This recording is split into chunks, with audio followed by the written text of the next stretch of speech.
నమస్తే TVN 99 news కి స్వాగతం. ఘోర రోడ్డు ప్రమాదం ఢీకొన్న 2 ట్రావెల్స్ బస్సులు, 2 మృతి, 5గురికి గాయాలు.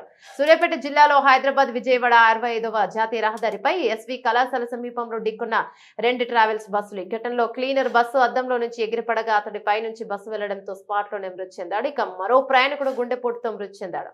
మరో 5గురికి గాయాలయ్యాయి. క్షతగాత్రులను సూర్యాపేట ఏరియా ఆసుపత్రికి తరలింపు. 2 బస్సులు గుంటూరు నుంచి హైదరాబాద్ వస్తుండగా ప్రమాదం జరిగింది. మృతి చెందిన వారు గుంటూరు వాసులు సాయి రస్గుల్లా పోలీసులు గుర్తించారు.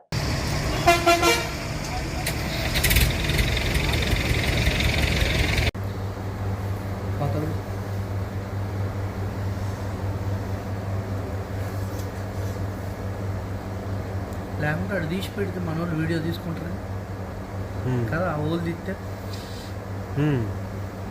స్మెల్ వస్తుంది.